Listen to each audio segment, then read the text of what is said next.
To maintain the specific chemical conditions required for life, a cell must isolate its cytoplasm from the surrounding environment. Yet, this isolation cannot be absolute. The cell must simultaneously exchange nutrients, waste, and information across that very boundary. Biology manages this conflict through two distinct architectural systems: the selectively permeable plasma membrane and the rigid cell wall. The plasma membrane is built from millions of non-covalent molecules that naturally form a flexible, two-dimensional fluid layer. This architecture allows the cell to rapidly reorganize its surface and transmit chemical signals. The prokaryotic cell wall, however, is a covalently cross-linked polymer. It lacks the signaling versatility of the membrane, functioning instead as a mechanical restraint against internal turgor pressure. Understanding cellular organization requires us to look at the historical experiments that mapped the mechanics of the fluid membrane, and then compare that delicate structure against the dense molecular lattice of the cell wall. In the early 20th century, the cell membrane was a theoretical necessity rather than an observed object. At only 7.5 nanometers thick, it was far too small to be resolved by light microscopes, forcing researchers to deduce its structure through chemical analysis.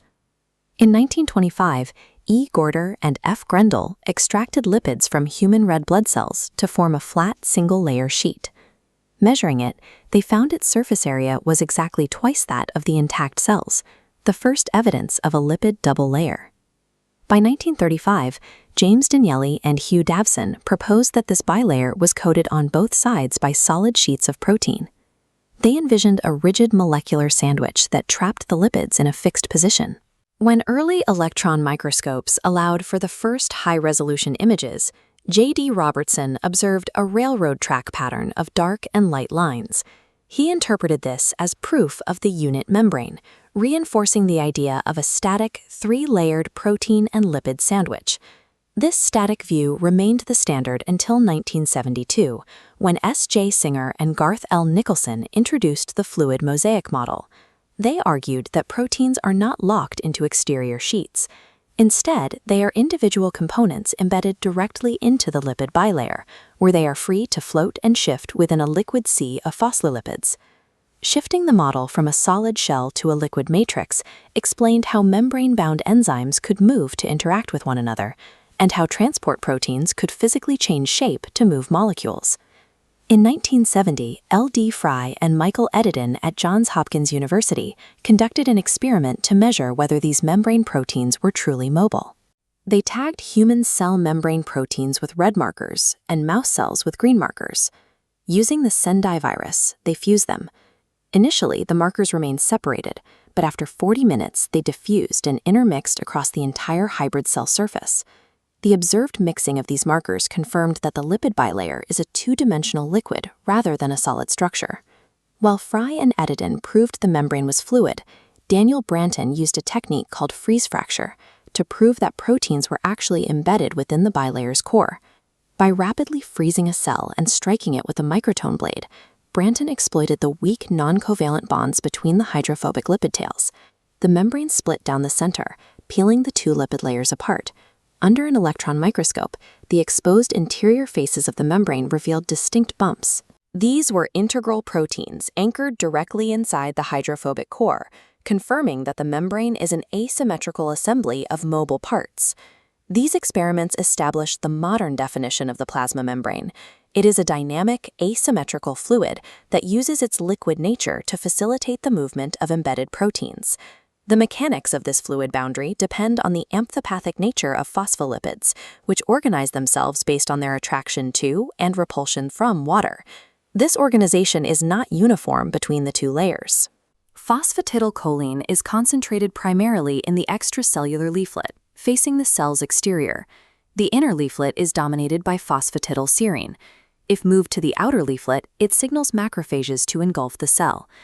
Within this environment, integral proteins span the membrane's thickness, while peripheral proteins loosely attach to the surface. Peripheral proteins like spectrin and ankyrin provide mechanical support by tethering the fluid membrane to the internal cytoskeleton. This network allows red blood cells to maintain their biconcave shape and survive the physical stress of passing through narrow capillaries. Because the lipid core is hydrophobic, the membrane acts as a selective gatekeeper between the cell and the extracellular matrix. Small non-polar molecules like oxygen and carbon dioxide move through the bilayer via simple diffusion. Polar molecules and ions, which cannot pass through lipids, require facilitated diffusion through specific integral protein channels. When the cell needs to move ions against their concentration gradient, it utilizes active transport.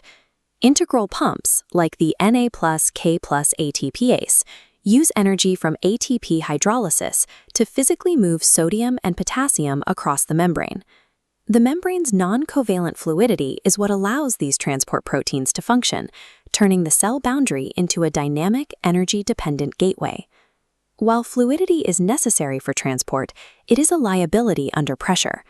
Because the plasma membrane is held together by weak non-covalent interactions, it cannot withstand significant outward force from the cell's interior. Prokaryotes address this vulnerability with the cell wall, a structural envelope built on rigid covalent bonds rather than fluid lipids. Located outside the plasma membrane, the bacterial cell wall consists of a dense, cross-linked polymer known as peptidoglycan. The wall's backbone is made of repeating NAG and NAM sugar subunits, linked by strong glycosidic bonds into long chains. To create a mesh, short tetrapeptide chains extend from NAM subunits, forming covalent bonds with adjacent chains to interlock a single molecular lattice. In gram-positive bacteria like Staphylococcus aureus, additional pentaglycine bridges connect these chains, achieving a cross-linking density of 90%. Unlike the plasma membrane, which prioritizes selective transport and flexibility, the bacterial cell wall is a static, covalent structure designed for mechanical resistance. Because these two boundaries rely on different physical chemistries, they are vulnerable to different types of chemical attack. Mild detergents are amphipathic, allowing them to insert themselves directly into the plasma membrane. They interfere with the non-covalent bonds between lipids, causing the fluid bilayer to dissolve into small clusters called micelles. The cell wall is immune to detergents, but its covalent assembly can be disrupted by targeted biochemical agents. Most clinical antibiotics ignore the lipid membrane and focus entirely on the synthesis of the peptidoglycan wall. Penicillin, for example, disables the transpeptidase enzymes that build the peptide crosslinks. Without these bridges, the bacterium cannot maintain its wall as it grows, leading to structural failure. The human immune system uses a similar strategy. Lysozyme, found in tears and saliva, destroys existing walls by directly severing the glycosidic bonds between the NAG and NAM sugars, snapping the glycan backbone. When the cell wall is compromised, the cell can no longer resist its own internal turgor pressure. The plasma membrane bulges through the gaps in the mesh and eventually ruptures, causing the cell to burst. In this system, the cell wall functions as a static, covalent structural layer, the primary defense against mechanical failure. By contrast, the plasma membrane remains the dynamic interface, relying on the thermodynamic movement of lipids to manage the cell's relationship with the environment. This suggests that a cell's ability to maintain a stable interior relies on a precise architectural coordination between these two states, the impenetrable rigidity of the wall and the responsive fluidity of the membrane.